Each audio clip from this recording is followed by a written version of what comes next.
Hey, it's Kellen, and today on Diversified Game, you are going to get some game from an entrepreneur who has gone from personal trainer to owning her own gym. Yes, I said owning her own gym, and I don't know how often you hear that women are opening up their own gyms and that it's not just for women. So here in Washington State, there's a new gym in town that I want you to meet and listen to. Melissa Policy, owner of Functional Misfit. Welcome to the show, Hey, Melissa. Kellen, thank you.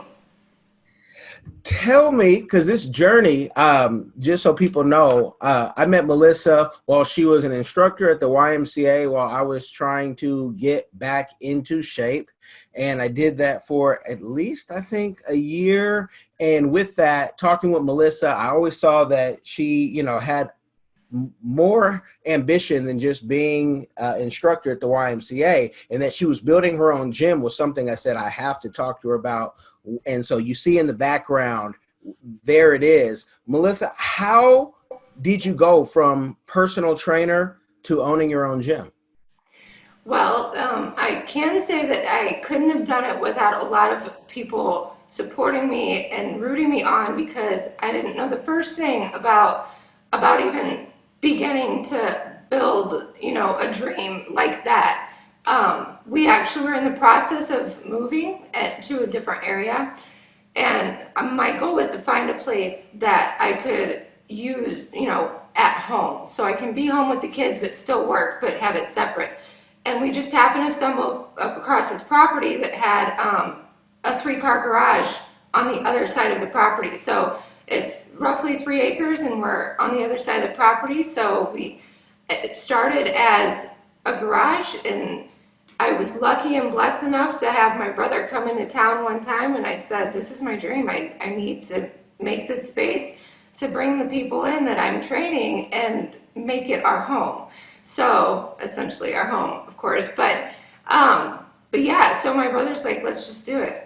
Let's just do it. So he's a contractor, he owns his own company, and he helped me on his every day of the week, came over after his long day of work and would help me, and we'd work on this place until 9, 10 o'clock, 11 o'clock at night, and turned it into the gym. So yeah, I remember getting that question when I was at the Y and in the weight room. Nothing against equipment, but someone had asked me, if you had a gym, what would you have in it? And I was like, well, none of this stuff. I would have this open space where we can use all the tools that I love using, like sandbags and kettlebells and TRX, and make it a functional space for functional movement.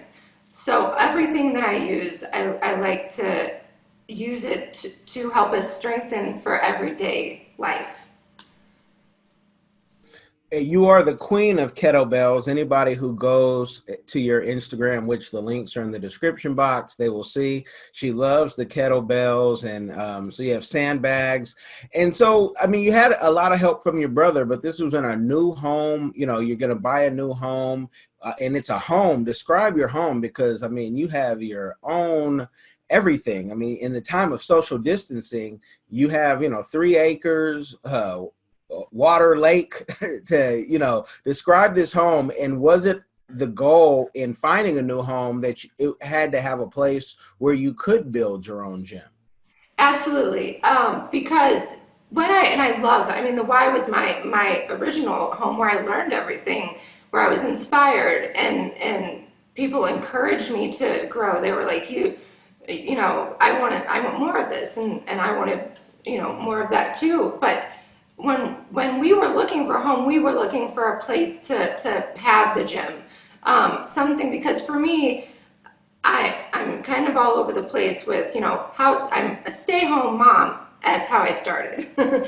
Stay-home mom, and I wanted to be able to still give my kids and my family that attention, but be able to fulfill my dream of having this place and still being able to train. So when we saw the property and it had this pond, which it's supposed to be a pond, but when people come, they say, oh, it's a lake. But it is an acre pond, and I, at the time, was teaching paddleboard, stand-up paddleboard Pilates. And I was like, oh my gosh, detached garage. So the garage that we made the gym is on the other side of the property. So it's away from the home. So it's still, it's like my own space still. So we have the pond where we can do paddleboard, Pilates, the gym, next to the pond. So you come here and it's really just a place where you can find any way to challenge yourself strength wise, and just kind of get sweaty here at any time of the year. So I love it. I think a lot of my clients that I had before came. They drive from Mukilteo out here to Snohomish, and they train with me out here, and they love it. It's become their new favorite place to be, which I love. So. Now, when you're starting out, and people would think, oh, the competition, and what did she have to do as far as regulations, being that it's on your home property and that this is your registered business. What were some of the steps that you had to take, or some of the steps you did not have to take because it's on your property?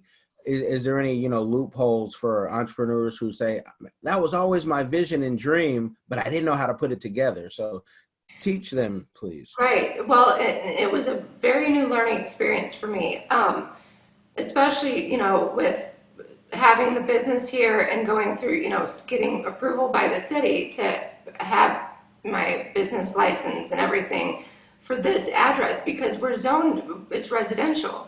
So I have a few, limitations on how many clients I can have per day. And so which worked out well for me, because I do keep it as small group training, and that's kind of my goal anyways, because I can connect with people one-on-one and suit the workout to best fit their individual needs. So that worked out. It took a lot longer though than I had expected. It had to be under a certain amount of square feet, and since it's still not attached to the house, it's considered part of our home because it's on the property.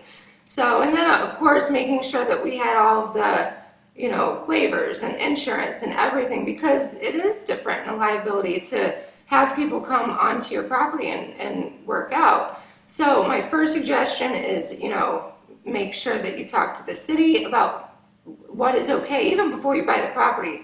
That was my first, oops, I should have probably talked to them and made sure, because I bought this house. I hope I get everything approved. Also have a lawyer look over everything and look over your documents and make sure that you do have the proper insurance and everything like that. I'm still learning about more things beyond that. I haven't had anybody do the paddle Pilates on my pond outside of my family, because that's another kind of a leap and a bound I want to make sure I have happen the right way. But yeah, I say definitely first talk to the city, get your everything squared away with what your goals are. Make sure that because they can come here anytime and say, let me see what's going on here to make sure it's legit, Got you. And how do you have the limitations that, it's on your property, it's away from the home, where, I always think about, maybe it's too much Netflix during this lockdown time, where you see these creepy movies and people start, showing up to your house and they never leave and you never invited them.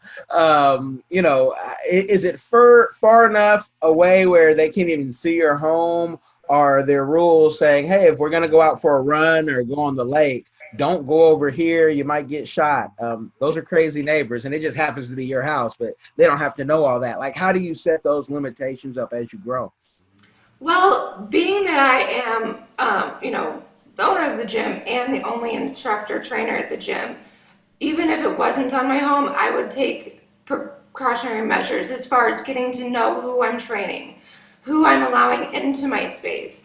They can see the house from the gym, but it's crazy because we have cameras from the house to the gym. We're about 250 feet from the house across the property. I only know that because I had to get an Ethernet cable when my husband started working from home with the COVID stuff, so I could have a good connection. But so my practice that I typically like to do, if I don't know somebody, which I've been contacted through the internet they found my site, wanted to come train, I'll meet with them in a public space like, coffee shop or something, and just get to know them. They, of course, fill out all their waivers, and I have their information, and just to, protect them and protect me. And then, once, if I have that good vibe, which I have been lucky to have each time we've had meetings to meet the first time, and then I bring them into my space. But we have cameras that, of people coming in, and for everyone's safety in the gym, from the house. So when people pull in, I have a little ding, a bell that dings and lets me know that they get here okay and everything. But yeah, I've been pretty lucky with all the clients so far that I've gotten. As far as opening up to classes, I kind of had private invitations of people that I've trained before, which I kind of feel really blessed to have built such a connection with so many people teaching for 10 years, not just at the Y, but a variety of different gyms. So I feel like having that opportunity to connect with people outside and get to know them has brought them here. So I've kind of already had a little bit of a following to do that. If it's new, though, I always suggest to meet in a public space, Okay. get information so that you can protect yourself and everything, of course. So. Okay. So sometimes I get these alerts, and I need an alarm for, hater alert. But there will be someone who's watching this and say, wow, she bought 3 acres of land. Now, I always wanted to do that, but I'm not married to a multimillionaire, or I didn't inherit any money. So can you talk about, because I know, that your husband has a job, and that, you guys work hard and saved, but talk about, how you put it together, because, as far as we know, you didn't have, Bill Gates give you any money to buy this home, and that, you guys are, whatever it means, regular people who have an extraordinary property. So how did you go about doing that without having, the millions and millions by Daddy Gates or Daddy Warbucks or someone like that? I can say it's definitely been a challenge to find the best way to do it in the most affordable way, but still have the equipment that I've needed. I have acquired equipment over the years, here and there, when I see something on sale. It's just like how when my husband and I started, we actually met in high school. We were parents before we were, even we were still teenage parents. But so just starting college and having a baby, we kind of formed this, all right, I'm going to just start. I have a dream, but I'm going to start this seed. I planted this seed when we wanted our own house. We bought it before we could even, we were 20 years old when we bought our first house.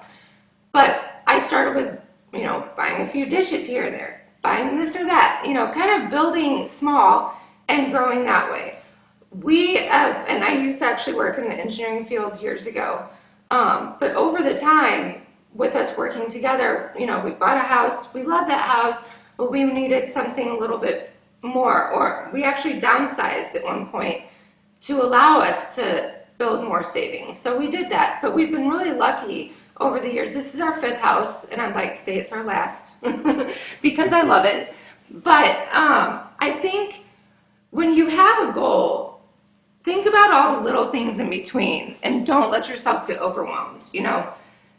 When you're buying a home and okay, this may not be my dream home, but make it your own, put your love into it. That's going to add the value for your next home. So each house that we did that with, we were lucky to build and make a little bit more and a little bit more. So I can say that we didn't come into this property like with money falling out of the sky at us, but we had a lot of blood, sweat, and tears this past 22 years we've been together. And we put a lot of that into this as well. So yeah, I think just planning and kind of baby steps. Be patient with the baby steps. I don't like to take a lot of loans out. So I feel like if you can just have that big goal, but kind of make that list of little things that you can acquire and achieve and buy along the way, that would help you avoid going in the hole, per se. All right. Well, that clears up any of that, and I'm sure somebody will say, "Well, in Washington State, you can do that," but Melissa and her husband, they're from the very known and very wealthy area of Florissant, Missouri, and I'm being sarcastic, folks, when I say that because you've probably never heard of that part of Missouri. So you don't have to be, people think Washington State, of course, you guys have Amazon and Microsoft. There's plenty of money out there, but they've been able to make do being transplants, which is why people come to Washington. There's opportunities that aren't always in. I've lived in Ottawa, Kansas, and I'm like, wait, there are no opportunities here besides the college or down the street, and sometimes they can be limiting. With doing this with children and building this dream, and now we're on lockdown, have you found that you've been able to evolve the children more and maybe have them work out with you more or help you build some things, or how have you been able to balance that? Yeah, actually, it's funny you say that because we have about 4 different projects going on right now, and only because my husband's been home working from home, so he gets off earlier and can help. Um, but yeah, my daughter's come over here, and it's really nice because she can come over and get her workout in still while I'm teaching, because I have a whole other half of this side of the gym that she can work out and do her thing while I'm teaching. And I actually like that because she can see me working. She can see, her parents, how hard we work to be where we are. And I think it's kind of a blessing in disguise in that part of it, that our kids can see. And I mean, there's a lot of people that are out of work right now, and I see great things about them connecting at home and playing games and doing things.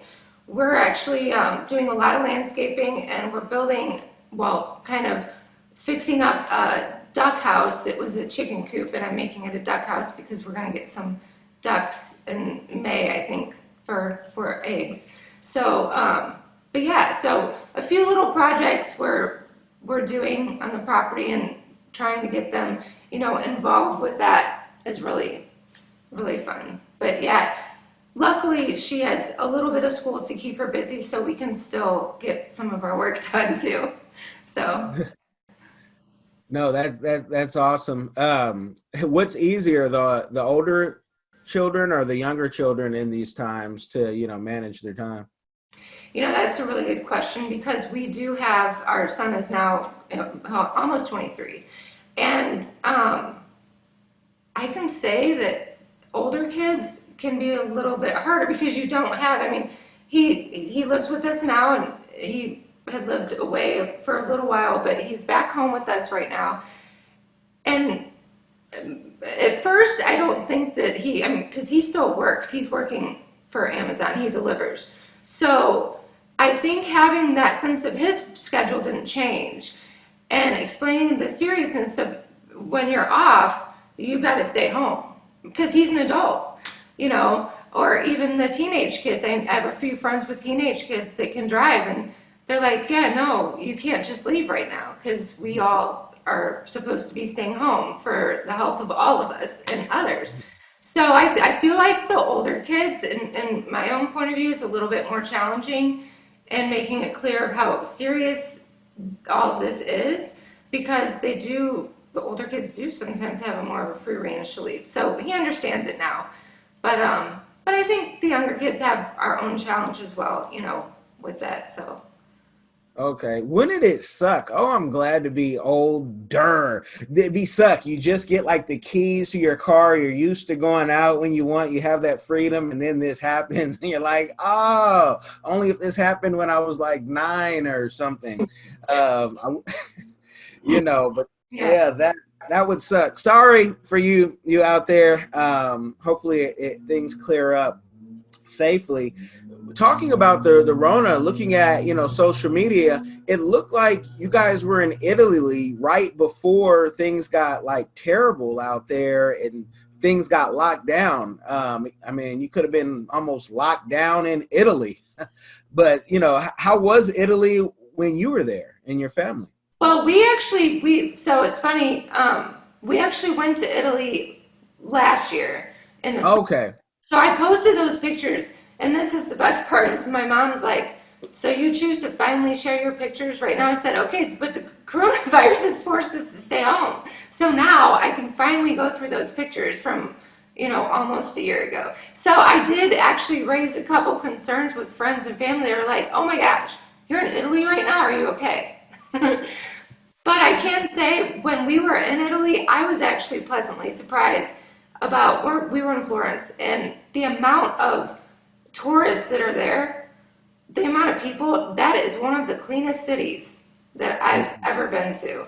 I mean, they street sweep the streets every night.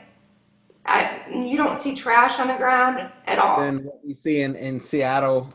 You didn't see a bunch of homeless people just, flocking and No. no, that's What I think is part of that, though, is, and I don't know, it's just my kind of point of view. Um, in Italy, my daughter was sick actually when we went over there, back, it was June last year. And we had the hardest time just we couldn't find Benadryl, we couldn't find Sudafed. You can't just go to a pharmacy and get that over the counter. You have to see a doctor. And I think a lot of the medications that are readily available to people in the US and not having that for people, just everybody over there, I kind of have a feeling that plays a little bit of role in that. I mean, only thing we could get was a natural syrup that pretty much made her gag, so she didn't want to take that. So yeah. wow, that's surprising because the one thing I always tell people about getting out of the country, I say in a lot of places you can go get your own drugs. And, I know guys who they go to Brazil and all they do is talk about how much Viagra they got, but even in Malta, we needed something and it was just so much easier to get. I mean, and keep in mind, I say easy because I'm never like, I'm living with medicine. So I'm like, well, if we do need a doctor, just write a script. So sometimes I'm like, nah, just get that. Even though she won't get me anything. If I need Tylenol, she's like, I'm not your doctor. But that's interesting that you could not get it without seeing a doctor. You got to have an on-call doctor then. Concierge medicine is what it's called. So they can send you over a script to your email, because that can be scary. I've had sick kids while being abroad. So no, with that, talk about the the paddle boating, and you say it's a pond. I'm gonna call it lake just because it just looks, from the pictures like it doesn't end and whatnot. It's a big pond. How many courses and what type of activities do you do? Is it just handstands on the thing for those who can't do handstands? What else can you do So on the pond? the headstands are funny because it's kind of like my challenge for myself, mentally, because which is why I was drawn to the paddleboard. Originally, I took a paddleboard yoga class, and to settle down in a yoga class at that time in my life, I could never focus. My mind was all over the place, So when I got on the paddleboard for this yoga class, all I could think of was like, don't fall off. But I was focused so much on each position. Like I was like, oh my gosh, I'm finally like feeling this yoga thing. Like I'm in this 100% right now. So having that challenge to really focus on being grounded and feeling your board and feeling what your body's doing was a really cool kind of moment for me, because I was like, I think I need to do something with this. And the owner of the paddleboard company approached me to start teaching some Pilates classes on the board, and she showed me, all the do's and don'ts and safety things, and we went over that in a little safety course and everything. But and I'd like to do that again with that company in the future when I'm a little less busy. But as far as the paddleboard part, just even holding a tabletop position, which is on your hands and knees, just like roll shoulders back, that itself you can make so intense by small movements. And that's what I love about it. You don't really have to do a lot to feel that work. anybody can do it. A lot of people say, I'm not in shape, or I want to get in better shape before I do it, or I don't have any balance. And that is like the thing for all of us to do, because it can challenge us in so many ways. The person that's been working out for 30 years, the person that's never worked out, can get something from being on that board and finding that connection. So yeah, that's what I love about it. That's what I love about teaching a lot of different formats that I teach, that anybody can get in there and do it. I don't know if you remember, we had, when I taught TRX and you were in my class, I don't know if you remember a person coming in a wheelchair. And No. that was, so he couldn't walk, but he could pull himself out of his wheelchair and bear weight on his legs. He did the whole class. Like, we offer different options of different ways to do things. But that was so inspiring to me that he didn't let anything stop him. He went out there and he did what he had a goal to do, and he got a good workout in. So that's pretty awesome. Wow. And if he can do it, I'm sure 99.9% of people listening have no excuse, because you have your two legs. No matter how functional they are, you're not in a wheelchair. That's amazing and inspiring. How is the virtual classes going? I know you had sent me a link, and I am so lazy right now because we have so much work during these times. Like it's kind of nonstop, and we're opening up another business in another state. And so it's like, oh, I haven't done anything healthy. Besides the apple that I might eat once a day, I haven't done anything healthy physically. But how have the virtual workouts, have you found that people are more, inclined to do virtual workouts opposed to before the lockdown? I actually am noticing a lot more people making that time for themselves. Building that routine is the biggest part of it. And that's why originally I was like, I just need to try to get used to teaching on the camera first, because that's a challenge.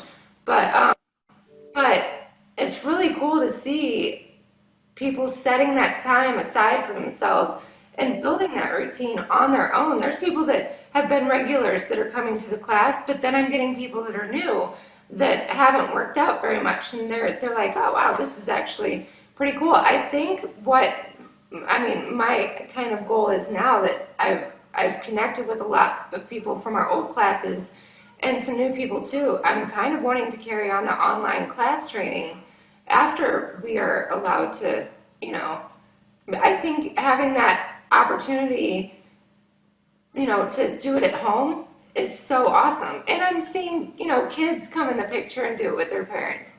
That's pretty cool too. They see their parents working out together, and I think that's super important, Yeah, no, that is. I know my two girls, they were in jiu-jitsu, and the jiu-jitsu place went online, but honestly, I couldn't justify paying, $300 a month for them to do it online. I'm like, I actually need you to be there. And so let's pause this. But I think that if something's not, $300 where you physically have to be able to wrestle with someone your own size, that's a great thing. The online workouts. So, and we're seeing YouTube numbers just go up and up since people are home, and they're watching more and more YouTube. So definitely love that. I want to ask you a question. I ask all of our guests this, and I want to know, what is, with all the success that you're having and the things that you're building, I'm so happy to see that. What is your community give back that you are doing or that you want to do in the future?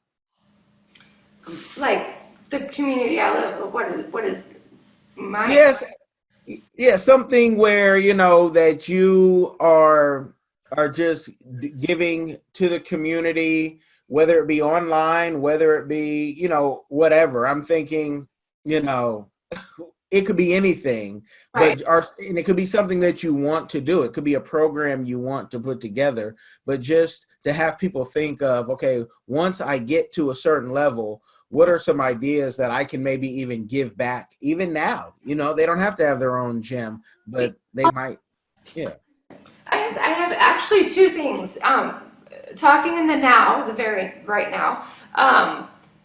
This first month and a half that we've been, or about, yeah, a little over a month that we've been doing online classes, I've been offering these for free. One, because a lot of people were out of work and are still out of work, and the unemployment thing was still getting worked out at that time. So I offered the classes for free. I am for the rest of the month, which is this week. And then I'm going to start charging small, but I still want people to be able to do this for themselves. My first initial reason why I did that, though, wasn't just that we were all out of work. I wanted to offer this to anybody that needed this mentally, because this is a lot to swallow for us. It's scary for everybody. And exercise is one of the most important things for our health, not just physically, but mentally. Having that outlet and being able to, work those endorphins and get things settled in your brain is really important. And I think that after each workout, I myself have even felt like, okay, I feel a little bit better than I did this morning, because we wake up with worries and we wake up with all these fears about what is to come, because nobody knows. So I think that is first in the now for what I feel like giving back. I'm not going to turn anyone away from doing classes. If somebody, can't afford it, I'm happy to work something out, because I want people to have that accessibility to get into a class and sweat or just move, As far as in the future, I've talked about this with quite a few people, and I guess it's a nationwide thing that the kids do in school, the fitness test. I want to see that change. I want to be able to have the opportunity to take out the competitiveness with other kids in that aspect. A lot of all of the fitness test is hitting goals. And the goals that they're shooting for are like 100 reps or doing a mile run in this short amount of time. But what we're not teaching the kids is, what is our own individual strength? How can I feel the strongest in my own way and be proud of that, rather than worrying about what Susie's doing next to me? Because that's not how we want to live our life. We want to be the best version of ourselves. And also with form. So why are we shooting for 100 reps? Let's shoot for having the strongest plank or the strongest push-up, and do 10 strong push-ups rather than break your body down trying to do 100. I feel like taking the competitiveness out of it with other people, putting it into yourself, and setting those good habits of healthy form, healthy habits, is probably more important than the other. So I feel like if I had the opportunity to connect with the school district and maybe start to build some kind of program to help these kids feel that empowerment, like I just did that plank for the strongest 10 seconds, and feel proud of that, I think that's important. It's a nation test though, so how do I go about that? That's kind of my hurdle. I know they have to follow those rules. So. Yeah, I mean, it's connecting with the federal government, but you're also showing a pilot. So if you're able to do it in, one school or even one county and say, this is what we have, and you have the video, you have the documentation, you have the testimonials, and then you can go to the federal level. Because, past presidents have said, school needs to change. They're still doing the same thing, and it's a new age. One thing that this lockdown is showing, and many people have written books on this because they've done it in third world countries, you can give kids computers, tablets, and they learn just as much. But I think locally, this is the time to reach out to people like that, because a lot of the principals or the school district, they have time to hear new ideas. They just need something laid out. Because when you look at the majority of us, we don't look like functional misfit. We don't look like Melissa Policy, doing handstands. So I know, well, I won't say that. I could go deeper into that, but just most people aren't fit. So, and especially now that they're eating. So you might be wanting to reach out to the schools and the people that personally to start that pilot, because really I think that's an RFP, request for proposal type deal with the federal government. And there's new policies and new requests that they have all the time, but you have to usually prove yourself to change anything in the federal system. Right.